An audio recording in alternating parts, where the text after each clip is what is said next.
一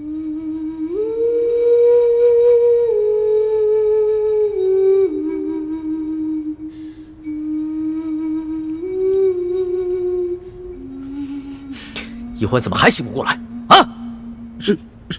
是叔姑娘，这头疼的毛病，是从娘胎里带出来的顽疾，为人无能啊！一群没用的东西！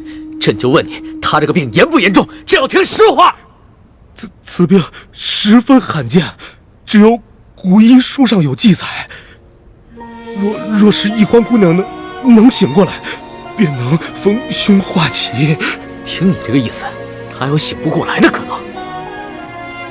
过了今晚，如果明天一欢姑娘还没醒，恐怕就怎么样？就再也醒不过来了。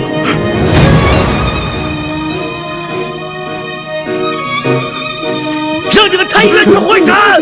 你们听好了，他今天要是出什么事，你们这帮人一个都活不了！滚！这药呢？还没煎好啊！快给他喂上。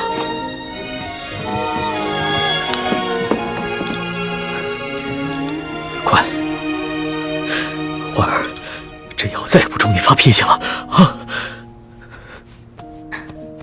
哎呀，师叔姑娘根本就没办法吞药。喂，接着喂！哎呀！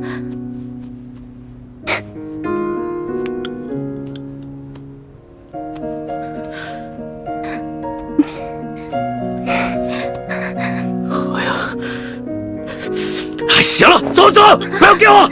是。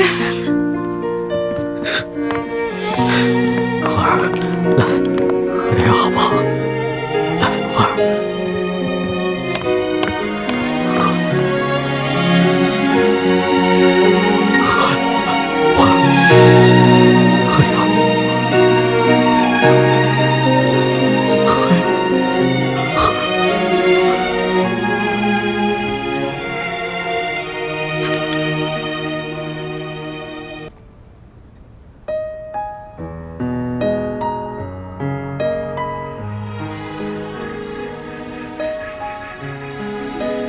老大，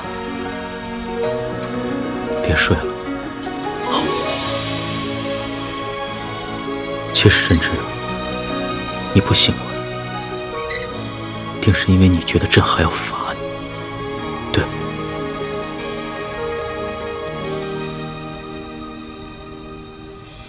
说实话，刚知道你矫诏的时候，朕的心里真的非常生气。朕气的不是因为你放过了刘德昭的家人，是因为之前鳌拜他也总是矫诏，他一直把朕当成一个傀儡皇帝，所以自从朕亲政以后，绝对不再允许任何人挑战朕的皇权。刚知道你矫诏的时候，朕的心里边满是怒火。但是现在，只剩下担心，甚至是害怕。你知道吗？朕自8岁登基以来，经历过无数的危险，哪怕在擒拿鳌拜的时候都没有真正的害怕过。但是这一次，朕真的怕了。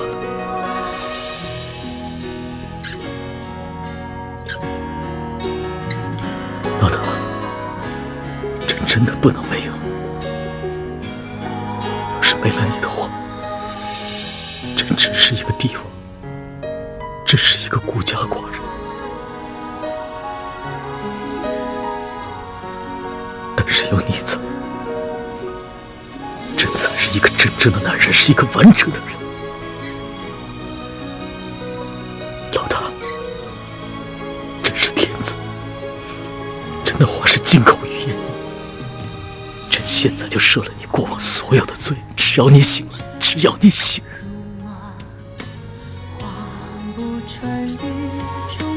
你醒醒吧，别睡。别睡。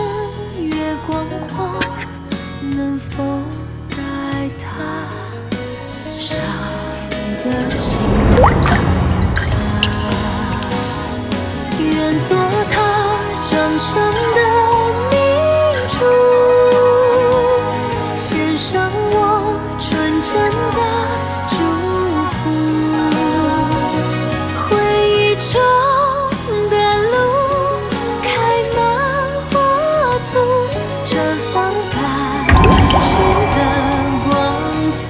奴婢有一个头疼的隐疾，这病起来吧，简直要人命。我爹呢，从小给我找了好多郎中，所有郎中都说无药可治，只有一个郎中说可以治，但是他说的是个偏方，而且是个药引。这个药引实在太难弄了。什么药引这么难找？你告诉朕，朕给你找。这个药引就是龙珠。龙珠？什么是龙珠？就是皇上的眼泪啊，就是您的眼泪。献上我纯真的祝福，回忆中的路开满花簇，绽放百世的光速，绽放百世的光速。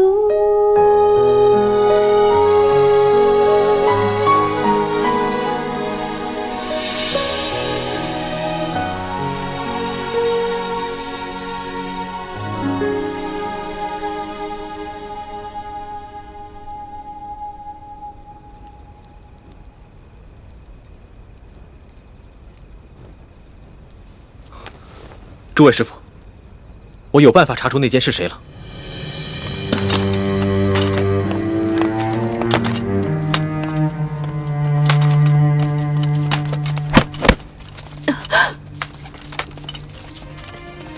二位这一觉睡得好生安逸。我问你们，可知道那间是谁？什么那间？你少装傻！这么大的事情，你爹不可能不告诉你。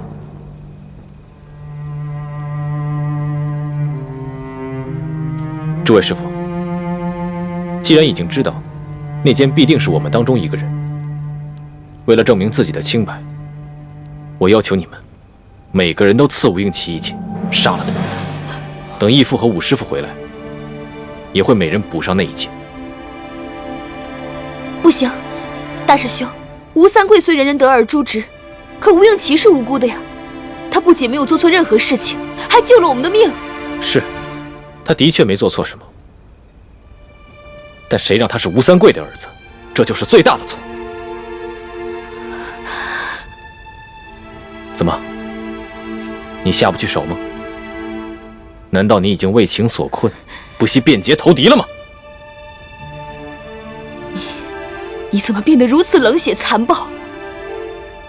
为了光复大明的大业，我只能不择手段了。查不出这内奸是谁，后患无穷。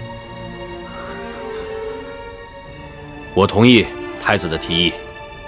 若是吴三桂的内奸，他一定不敢杀了他的小主子。谁下不了手，谁就是内奸。我也同意。大师兄，你这么做的目的，无非是想查出内奸。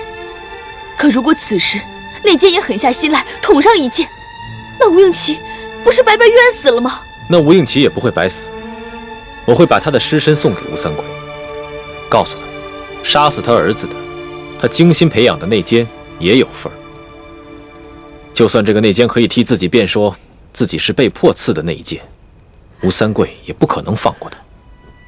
这个内奸就再也没有办法为吴三桂效忠了。此计太妙了，我同意。我同意太子的提议。若是吴三桂的内奸，他一定不敢杀了他的小主子。谁下不了手，谁就是内奸。我也同意。大师兄，你这么做的目的，无非是想查出内奸。可如果此时内奸也狠下心来捅上一剑，那吴应奇不是白白冤死了吗？那吴应奇也不会白死，我会把他的尸身送给吴三桂，告诉他，杀死他儿子的，他精心培养的内奸也有份儿。就算这个内奸可以替自己辩说自己是被迫刺的内奸，吴三桂也不可能放过他。这个内奸就再也没有办法为吴三桂效忠了。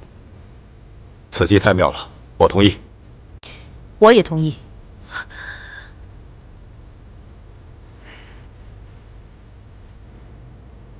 倩影，本来我是不想让你伤心的，但是为了证明我自己的清白，我不得不同意。不行！你们若是想杀他，就必须先杀了我！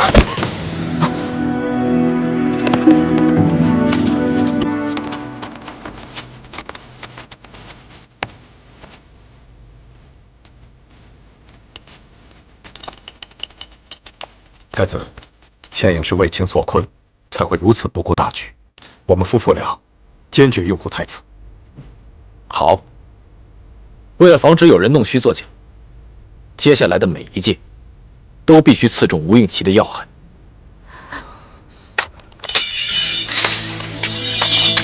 娘，你不用担心，他们只是要杀我，不会为难你的。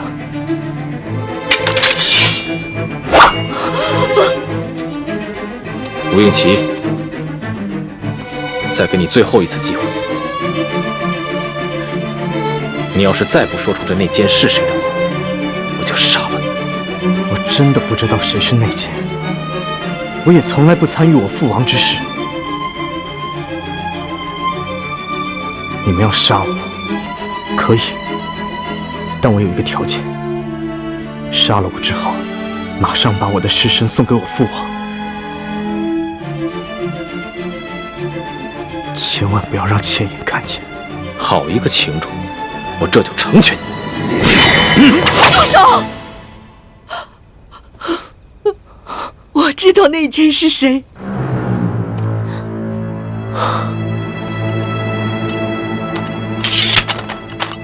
王妃若早肯说出这内奸是谁，又何必大费周章？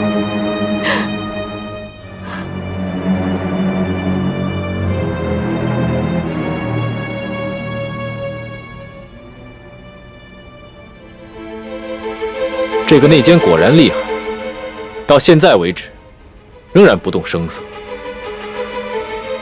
王妃，说吧，这内奸是谁？我肯说出内奸是谁，是为了保全我儿子的性命。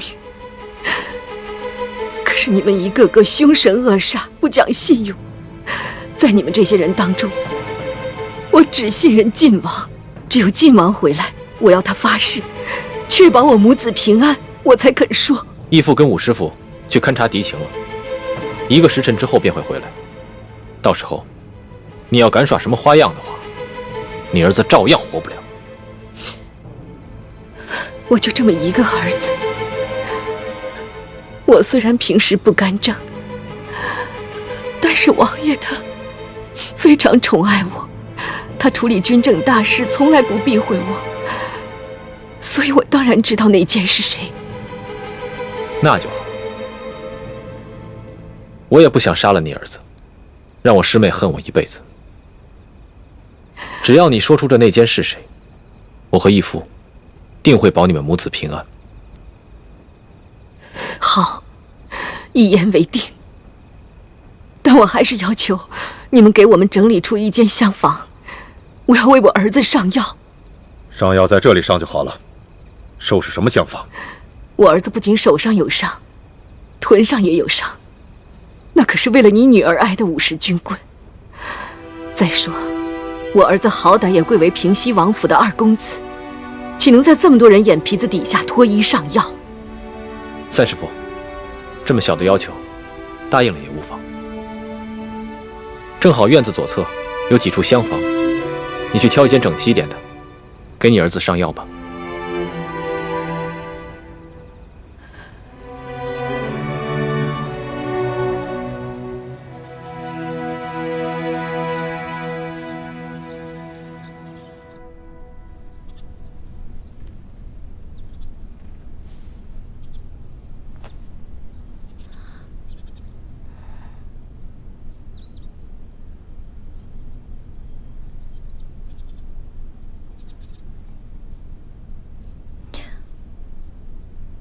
龙小弟，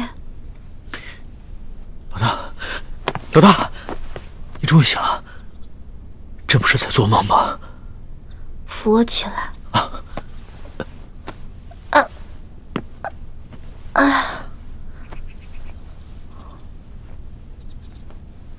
龙小弟，你脸色怎么这么差呀？你是不是一晚上没睡，一直坐那儿守着我呀？你还说呢，真的差点被你吓死了。太医说了，今天你要是醒不过来的话，可能就永远都醒不过来了。咱们可是对着月亮发过誓的，说要同生共死。你要活不下去不打紧，你要是朕也活不下去啊。所以，你真的一晚上没睡啊？又不是第一次了，朕呢，上辈子一定是欠了你很多钱。说吧，你要怎么报答朕啊？要不然以身相许吧？那朕就勉强收了你吧。哎，什么以身相许啊？要不是你打我，我也不可能旧病复发。你居然敢矫诏，朕还不能打你一下啊？好疼呀！疼？宣太医，快宣太医！宣什么太医啊？不是这儿疼，是这儿疼。手怎么红成这样子呀？朕给你吹吹。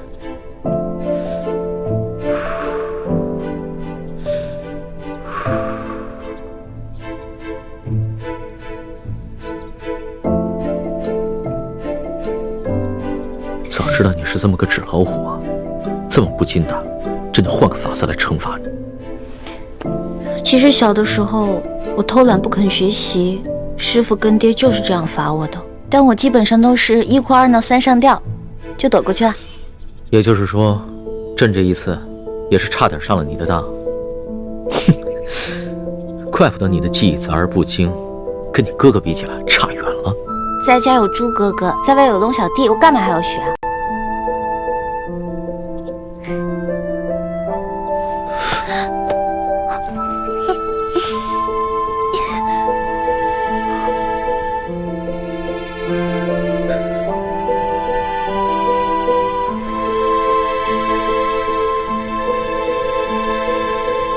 老大，你终于活蹦乱跳，又可以跟朕顶嘴抬杠，真好。猪哥哥，对不起，我是下了决心不要再理龙小弟的，可是我身不由己啊。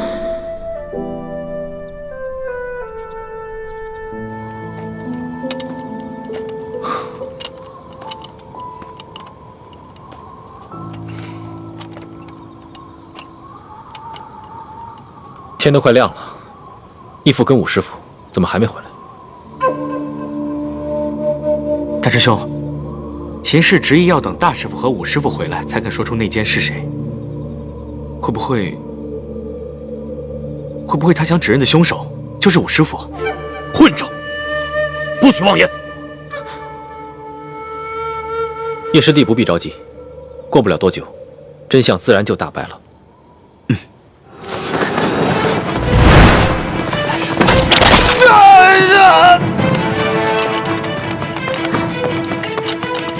太子，秦明突然发起了攻击，我虽然在外面布置了很多机关，但是他们人实在太多了，我怕防不住。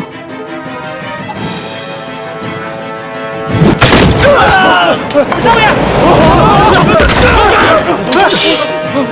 给我上！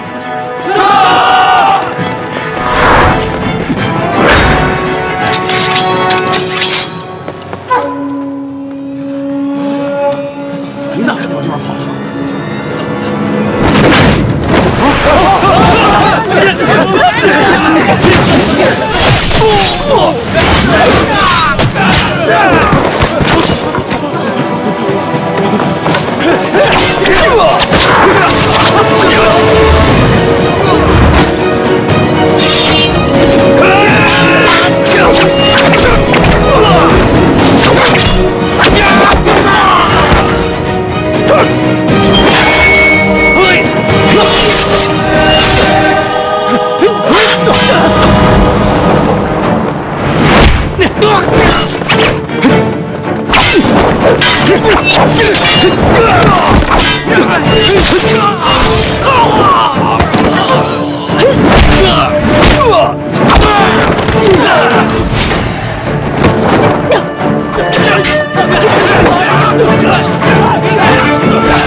冲进厢房，救侧王妃和二公子！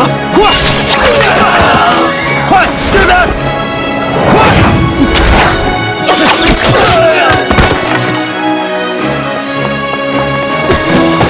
王妃，王妃！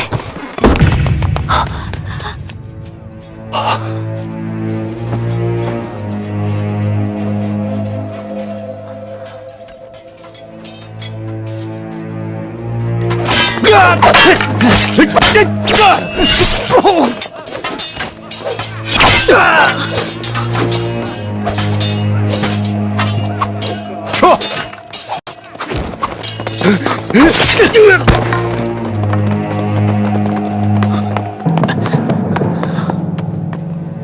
大师兄，吴三桂这次偷袭好生蹊跷，他明知道偷袭我们一定会危及秦氏和他儿子的性命，为什么还发动这次偷袭啊？糟了，我们中了他们的调虎离山之计，回去看看。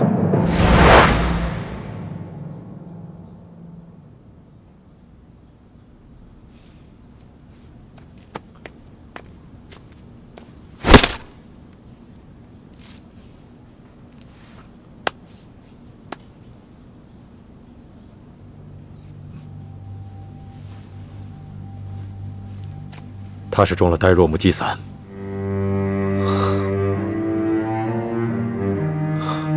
吴三桂果然是在调虎离山，他假装发起进攻，把我们引出厢房，好方便那个内奸杀人灭口。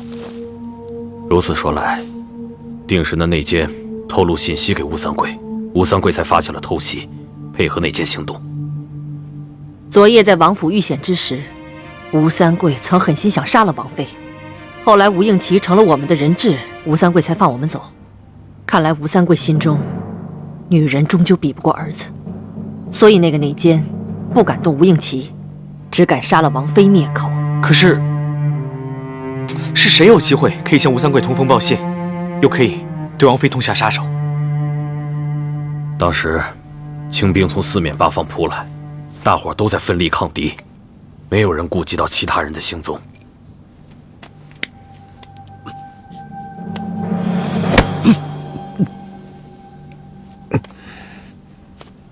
你现在至少舌头能动了，快说，内奸是谁？我不知道，不知道。你爹，吴应奇他很爱他娘亲，若他真知道内奸是谁，肯定恨不得亲手杀了他。内奸把你娘给杀了，你娘为了保护你，给灭口了，你还袒护那个内奸？难道你像你爹那样冷血无情吗？我真的不知道。当时我娘给了我一杯水，我喝完之后就全身无法动弹。由于我臀部有伤，所以只能侧卧背对着我娘。然后我就听见外面有嘈杂声，好像是厮杀声。接着房顶上就有声响了，好像是有一个人跳下来了。之后我娘就趴在我身上，我想问也问不出来。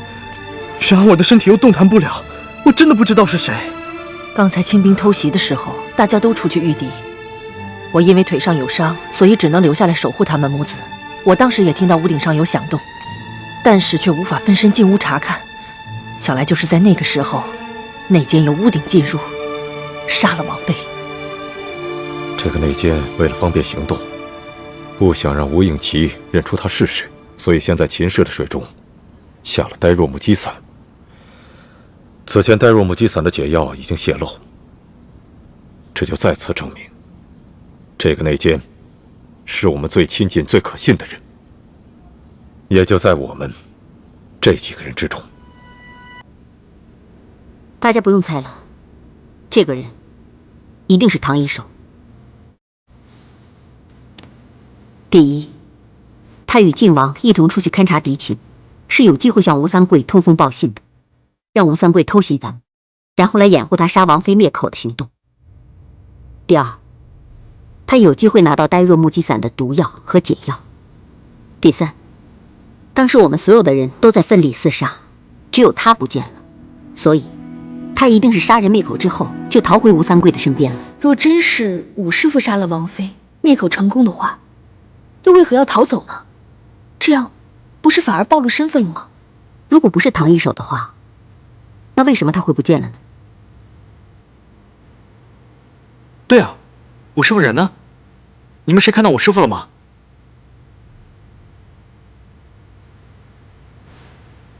难道这内奸真是武师傅？可我觉得武师傅不像内奸。那你觉得我们几个中间谁像内奸？内奸的脸上又没有写字，何以是他？我也不想怀疑是他，可是偏偏他不见了，我也不得不怀疑是他了。不，内奸不可能是武师傅。为什么？你那么相信他？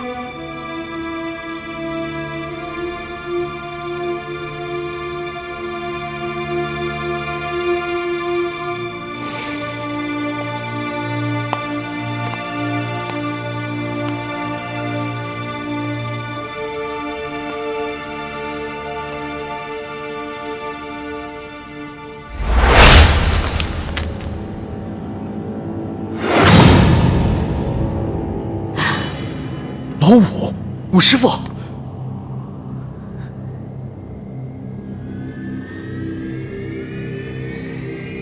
这是我和义父，还有武师傅，为了查出内奸而设下的引蛇出洞之计。太子，所有人都盘问完了，还是没有查出谁是内奸，你看看如何是好？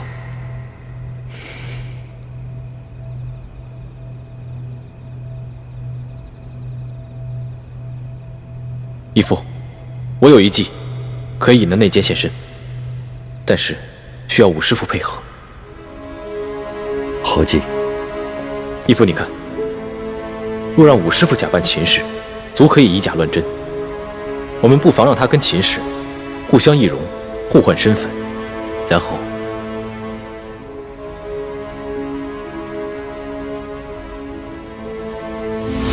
你们进来的时候，你们看到的王妃就已经是武师傅假扮的了。当时王妃为了保护吴应奇，也答应配合。只是她虽然假扮成了武师傅的模样，言谈举止还是容易露出破绽，所以义父才借口要出去勘察敌情，把王妃带出了大殿。大家也都累了，都休息吧。我跟五妹也去查探一下吴三桂的动静。五妹，走。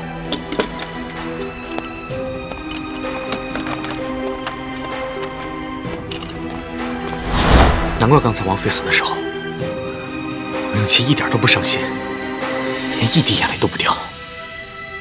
大师兄，难怪你当时像变了一个人一样，原来是为了引出内奸而设的计谋。我收回刚才对你说的那些话，希望你不要介意。小师妹，你我本是兄妹，不必说这些。只是我没想到，我的计谋竟然害得吴师傅丧命。大师兄，你也别太难过了。我们大家谁也不会想到，武师傅竟然中了呆若木鸡散，以至于连还手的能力都丧失了。这也是我想不通的地方。内奸要对付秦氏这个手无缚鸡之力的人，难道还用得着下呆若木鸡散吗？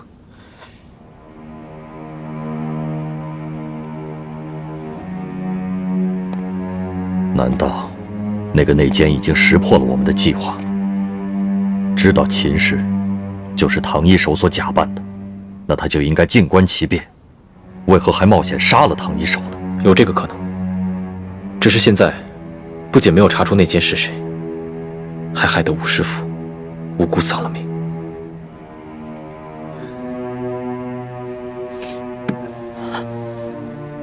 靖王，那现在我娘身在何处啊？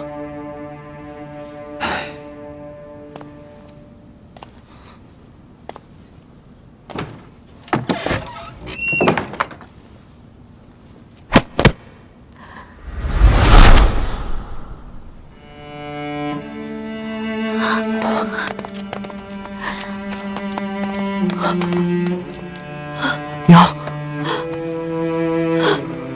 晴儿，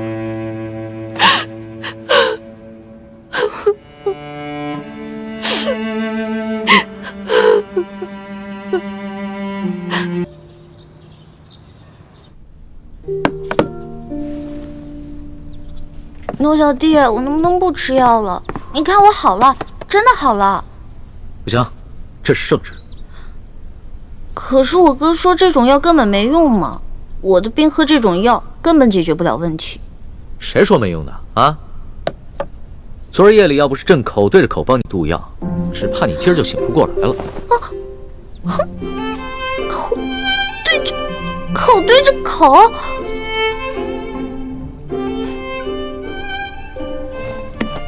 那也就是说，你昨天哭了？啊？你不是很难动情的吗？你最近怎么这么容易哭了？朕没哭，谁说取龙珠就一定要哭的？这你自己也说过呀，一碗辣椒汤足矣啊。哦，龙小弟，你放心吧，这碗药我一定会好好喝的。不过在喝之前，我要一碟蜜饯，一碟枣糕，一碟桃酥，再来一碗糖蒸乳酪。不是，老大，你这病刚好，吃这么多行吗？你可以怀疑我的任何一项技能，唯独不能怀疑我的吃过。也是啊，朕的这些后宫女人里边，别人都是吃了几口就饱，你呀是吃饱了还能再吃几口。这样，去传一碟桃酥，一碟枣糕，一碟蜜饯，还有一碗糖蒸乳酪。这多吃点。谢谢龙小弟。你要实在吃不下，要不然我再一口一口的喂你啊。听不到，听不到，听不到，听不到。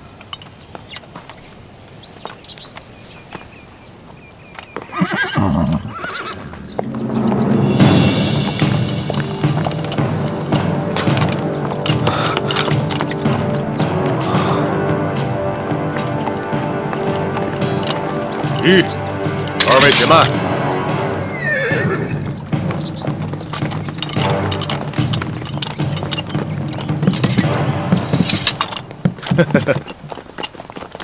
二位，你们已经在这破庙里困了一夜了吧？想必早已饥肠辘辘。我们王爷说了，让我专门给你们做了几样好酒好菜，当然，也希望你们能够善待侧王妃和二公子。去，去。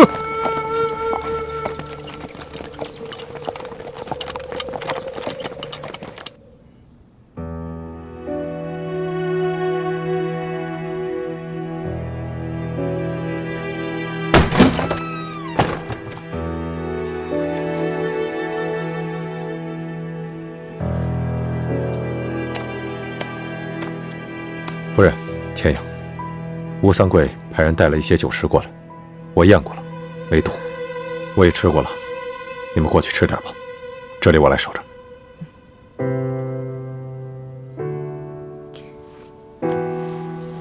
走吧，倩影。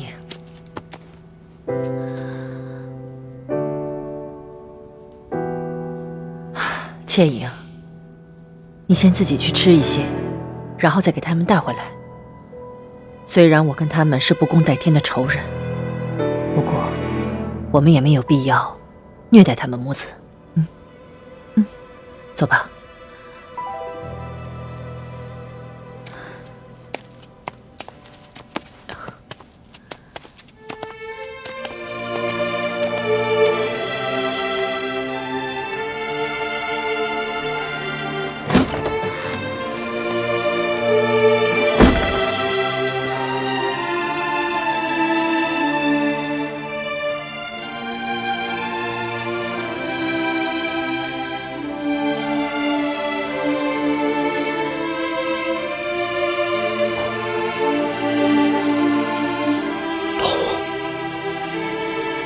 你真的死得很冤。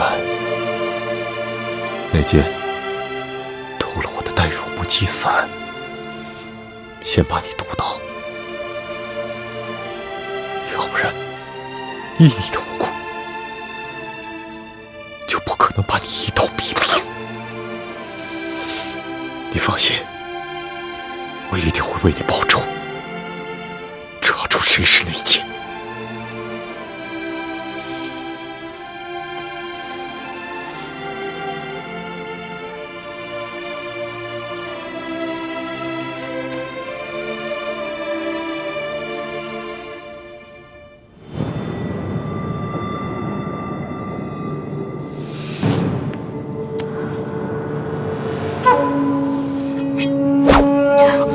范先生，你要做什么？你这个小狗贼，用冰肌血肤膏把我的女儿骗得如此死心塌地。今天不把你杀了，我女儿这辈子一定会毁在你的手上。但是你若杀了我儿子，仅凭我一人就很难威胁到王爷。那有何难？虽然唐一手已经死了，可他易容变生的绝技，太子他们都已经得到真传了。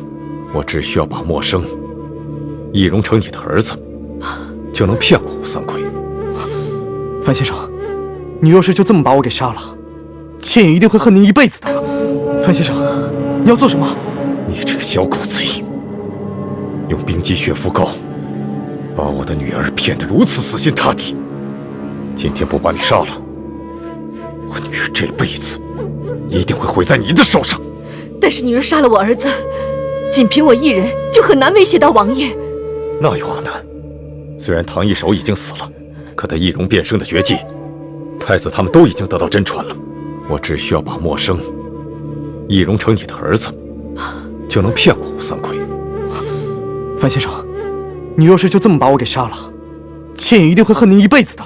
我情愿他恨我一辈子，也不想让他后悔一辈子，受死吧！住手，樊先生，我有重要的机密之事要告诉你。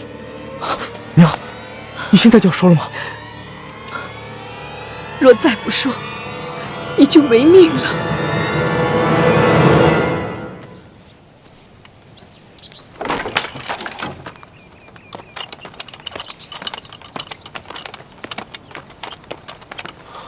四师傅，叶师弟，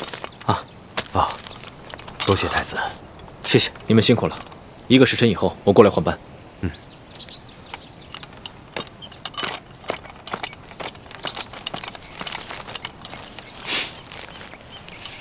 给。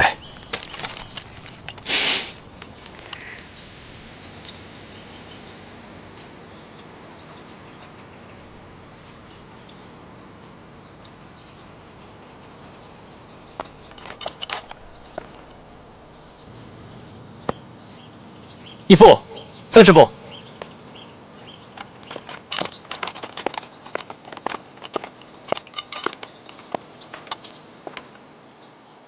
你们怎么这么看着我？你们的眼神好奇怪啊！没有，我们只是在商量该如何脱身。太子，你先进去大殿用点膳食，我跟你三师傅去守着秦氏母子。好。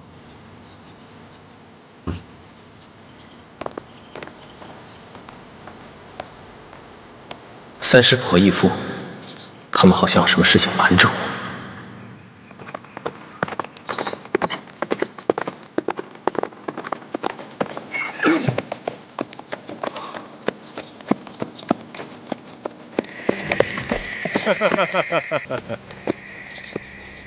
你来做什么？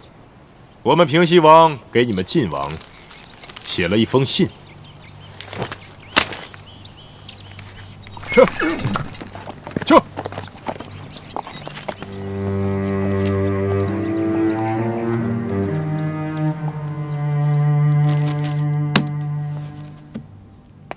吴三桂说了什么？吴三桂说他有要事与我相商，诚心要我过去赴宴。晋王，你不能去，要谈在我们这里谈，你不能去他军营。无妨，吴三桂的侧妃还有他的儿子都在我们的手里，他不敢把我怎么样。就算他是鸿门宴，我也去定了。吴三桂为而不恭，左爷有吩咐手下不可杀了我们，要活的，显然是另有企图，所以义父此去，应该不会有性命之忧。太子，你果然机敏过人，乃我李定国之信。他若日后太子也能够胸怀若海，不计较个人得失，那就更是我大明之幸了。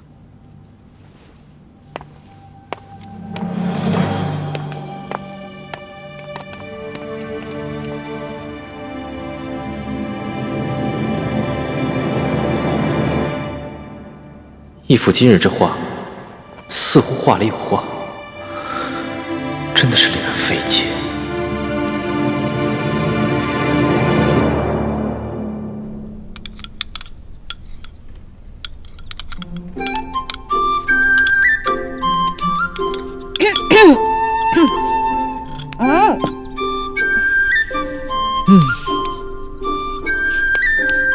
你呀，真是要把朕给吃穷了。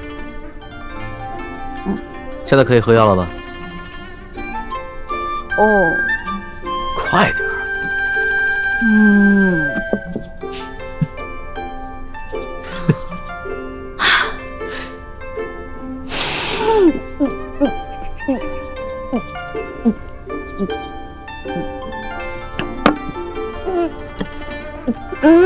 哎呀，你怎么吃个药都这么麻烦呀？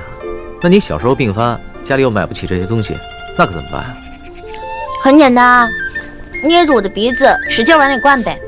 这个办法好，那朕以后就这么对付你啊。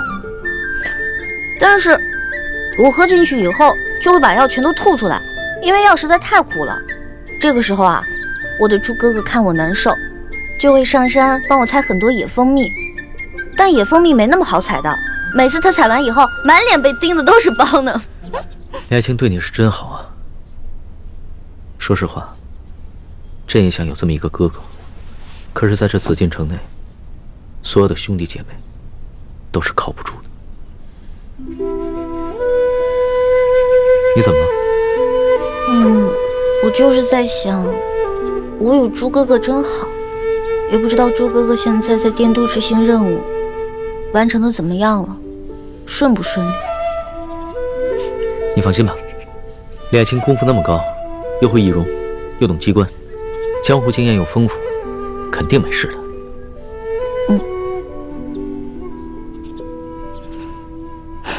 猪哥哥，对不起，你若回来发现我对龙小弟又割舍不下，你一定会很失望很伤心吧。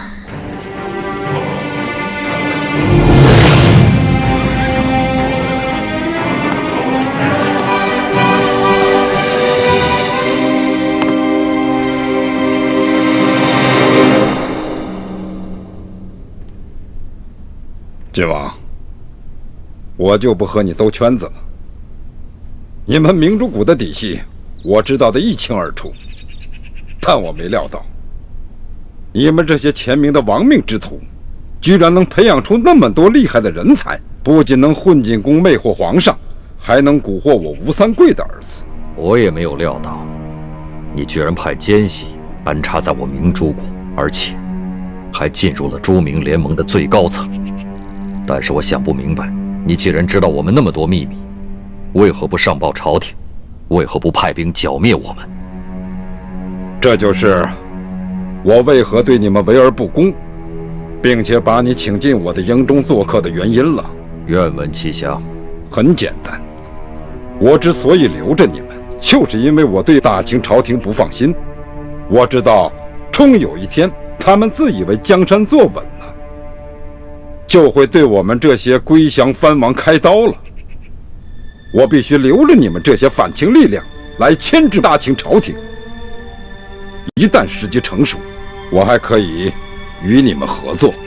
如何合作？2种方式，我不坏你的事，你也别坏我的事，大家井水不犯河水。那第二呢？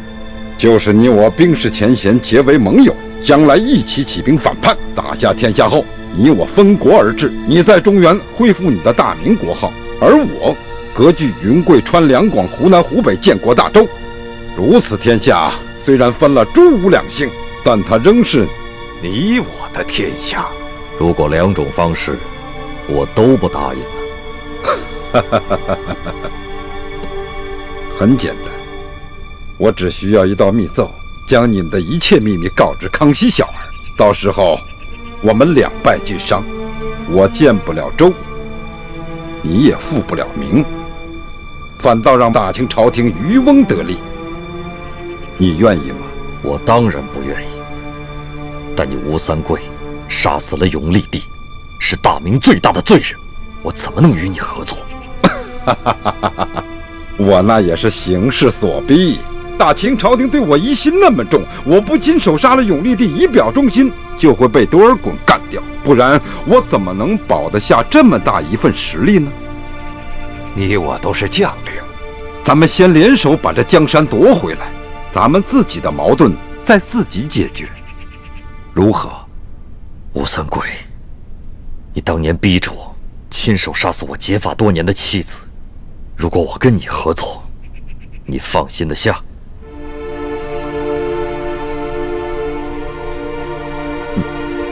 你我都是干大事的男儿汉大丈夫，我相信你和我一样，不会因小失大，因私害公。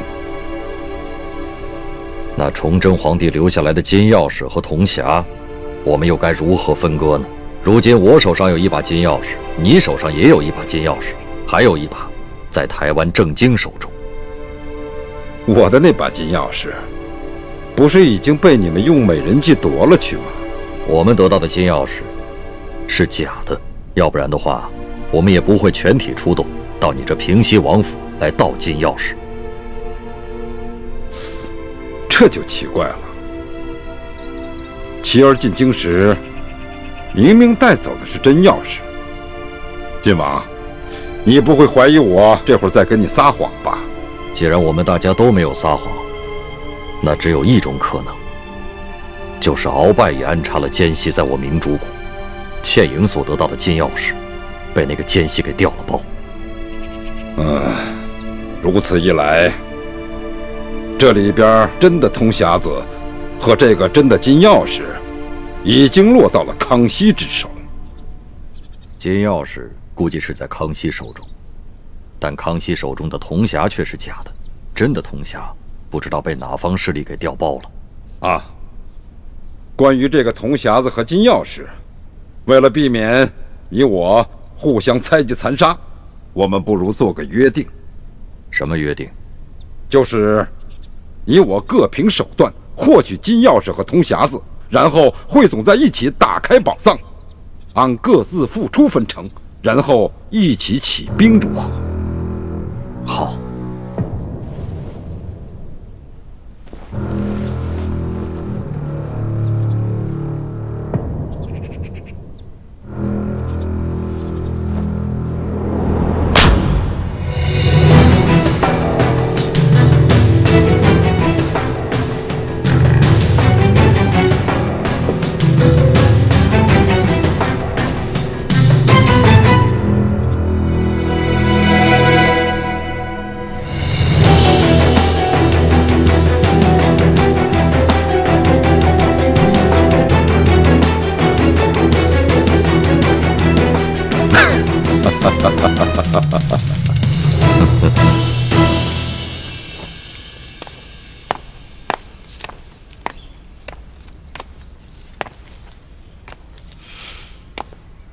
你小子给我听着，如果晋王被你家老子杀了，我就把你剁成18块喂狗。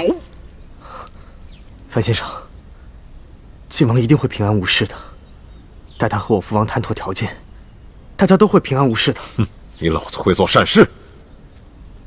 再恶的人也难免会做1-2件善事。晋王，你没事吧？没事，我跟吴三桂已经谈好条件了。哦，谈的什么条件？此事说来话长，等咱们回到明珠谷以后再细谈。啊，太子呢？哦，倩影和他娘正在给老五收尸。太子说，唐一手是为了光复大明大业而牺牲的，所以他也要在一旁为他五师傅念一卷金刚经。太子重情重义，我相信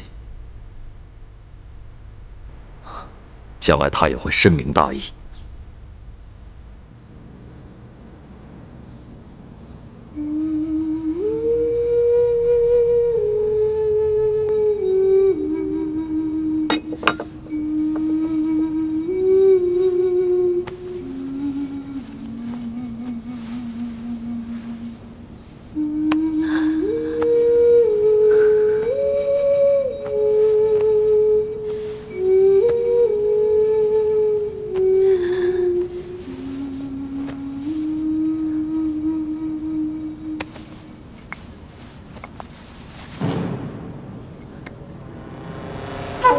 太子，你来看看，可识得此物？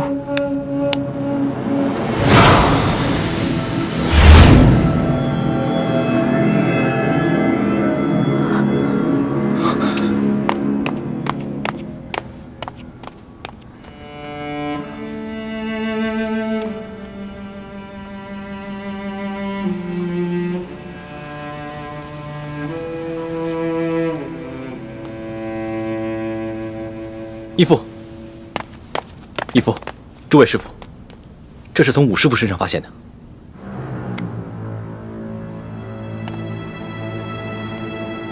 这好像是清廷之物啊。没错，这腰牌是鳌拜特制的，专门交给他最亲近的心腹。我在鳌拜的府上见到过。那这么说，唐一手就是我们苦苦追查的清廷内奸。如果他不是内奸，那他怎么会有鳌拜的亲信才有的腰牌？万幸，他阴差阳错的被吴三桂的奸细所杀。难怪小师妹那日在鳌拜府与那内奸交手，那内奸却手下留情，没有伤害他。如此看来，当初的那个内奸一定就是武师傅。只不过武师傅当时念及与一欢往日的感情，所以不忍痛下杀手。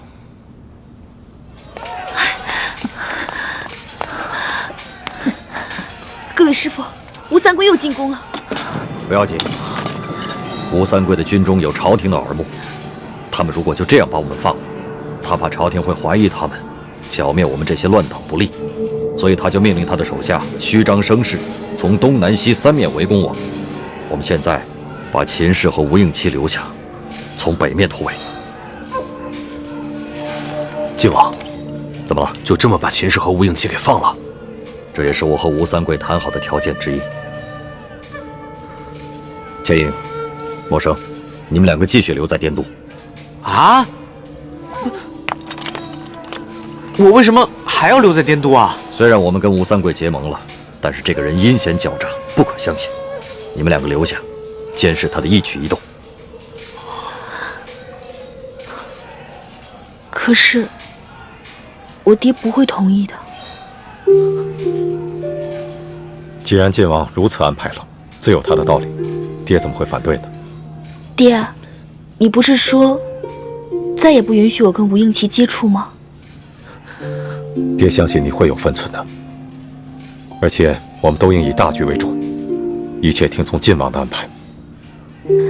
谢谢爹的信任。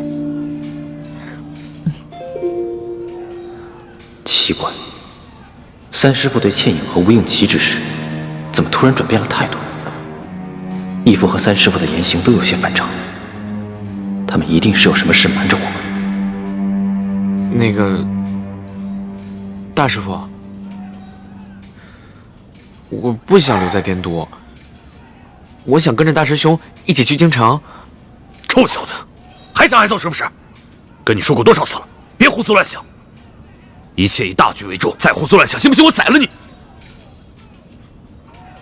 义父，那武师傅的遗体该怎么处置？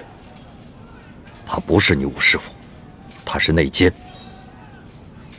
放一把火，把他的尸体还有厢房一起烧掉。义父，武师傅虽然是朝廷的奸细，但从小对我也有养育教导之恩。如今他人也死了，也算是遭到了恶报，还是让他入土为安吧。太子如此仁义，我相信将来你一定会以大局为重，会以天下苍生为重。义父这是怎么了？似乎总是话里有话，他又为何要看着吴应奇说这番话？义父一定是有什么事瞒着我。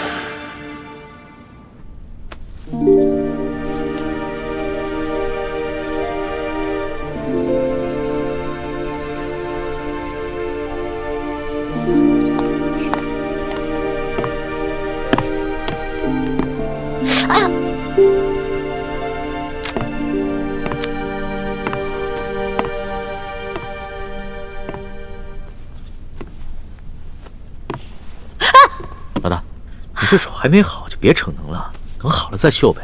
啊？那怎么行啊？我喝了你的龙珠，不得有点回报啊？算你有良心。你这绣的是什么呀？那么难看。不丑，我绣的是2个人。2个人？嗯。哦，一男一女。你绣的是一对夫妻啊？不是，他们2个是兄弟。哦，那朕明白了。你绣的呀，是你和朕，对吧？那你现在还觉得丑吗？不丑，不丑，不丑。男的俊，女的美。好啦，大功告成。这可是老大我生平做的第1个女工，送给你。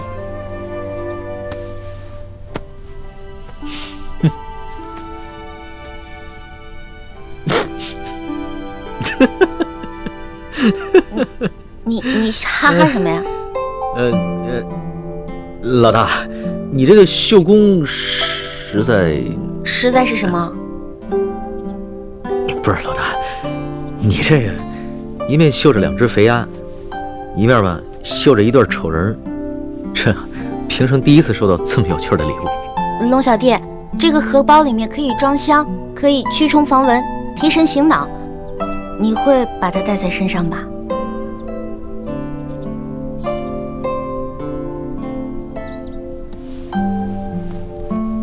老大，这个荷包小弟贴身藏着就行了。若是公然挂于腰上的话，是不是也太不成体统了？老大，你是不是生气了？没有啊。你是皇上嘛，皇上戴这个肯定有失体统，而且我也丢不起这个人啊。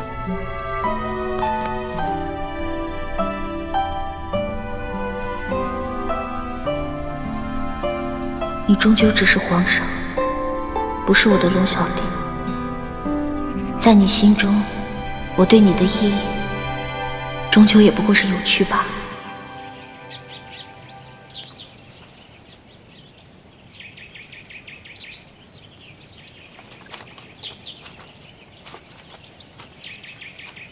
好了，现在唐一手已经入土为安了，清廷内奸这个隐患已经清楚了。只可惜，还没有查出来吴三桂的内奸是谁。既是内奸，就不难查处。现在嫌疑范围已经缩小到寥寥数人，我相信他早晚会露出蛛丝马迹，我们一定能把那个内奸给揪出来。义父，那我先回京城，向康熙复命去了。好，我们等一会儿也要回明珠谷，刚好还可以同行一段路。晋王太子，我就不回明珠谷了，我要赶回山西追杀裘鬼，就此别过了。六师傅，那你自己多加小心，等完成了任务，赶紧回京城吧。京城还需要你的照应。放心吧，等我杀了裘贵，解了倾城的后顾之忧，我就立刻回到紫禁城。好，告辞。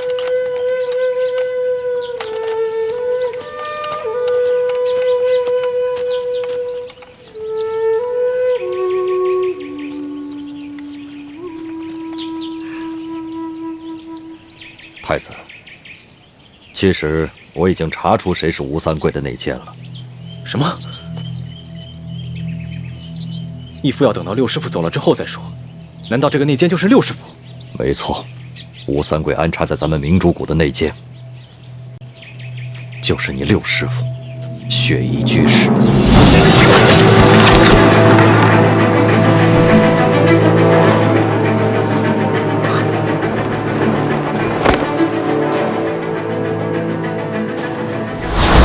梅花门主，你怎么会来明珠谷？如今已经没有梅花门了，我梅花门上下200多人，现在除了我雪衣居士，还有我的徒儿雪倾城，其他人都被清兵给杀死了。义父，证据确凿吗？千万别冤枉了六师傅。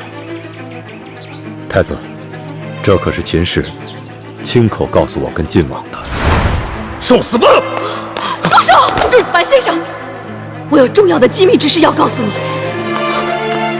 娘，你现在就要说了吗？若再不说，你就没命了。说，什么机密？休想拖延时间，不然我杀了他！我知道那奸是谁，是谁？但我要等到晋王回来，确保我母子的安全，我才能说。当时我是铁了心要杀吴应奇的，秦氏为了救他儿子的性命，被迫决定说出内奸是谁。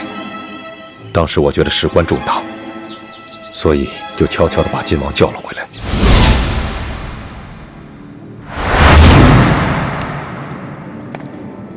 我李定国对天盟誓，只要你说出谁是内奸，我保证你们母子安全。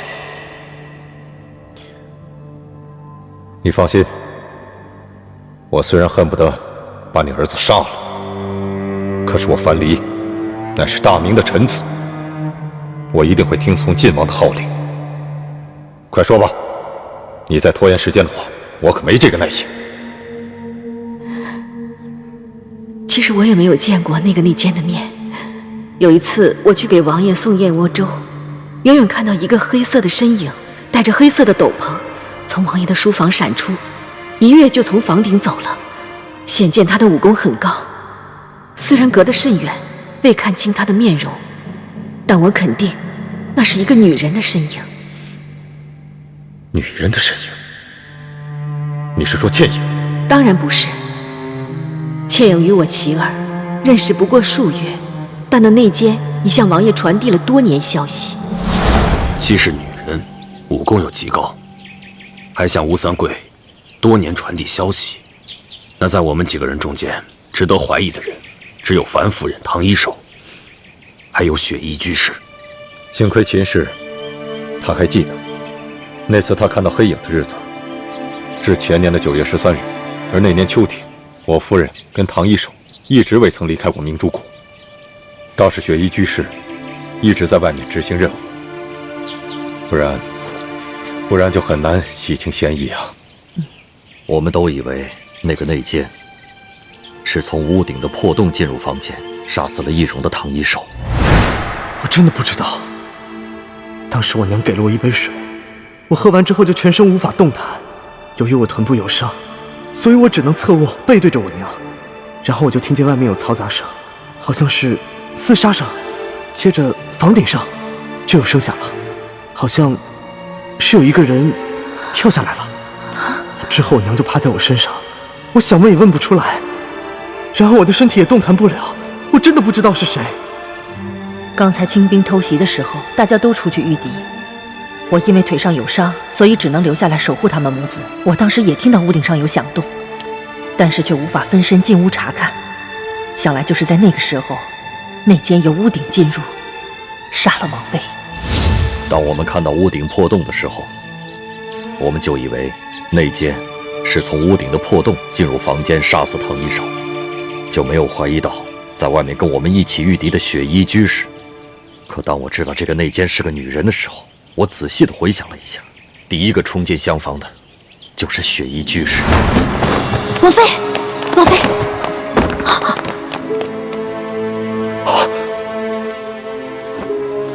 我们当时都以为唐一手已经遇害，只是雪衣居士发现了他的尸首。但是很有可能的是，唐一手中了呆若木鸡散，不能动弹，而雪衣居士也假装发现唐一手被害，在翻过他身体的那一刻，把匕首插进了他的胸口。王妃，而且雪衣居士也有机会从我和樊离这儿拿到呆若木鸡散，下到唐一手和吴应奇的茶中，毒倒二人。晋王分析的不错，这些年雪衣居士经常单独出谷行动，其实就是向吴三桂通风报信。这一次，他又假借去山西追杀裘贵，悄悄地潜入滇都，把倩影和陌生的身份泄露给了吴三桂。什么人竟敢闯平西王府？你没想到吧？一路上与你朝夕相处的叶倩影和叶默生都是著名联盟的奸细，他二人根本不是兄妹，而是师姐弟。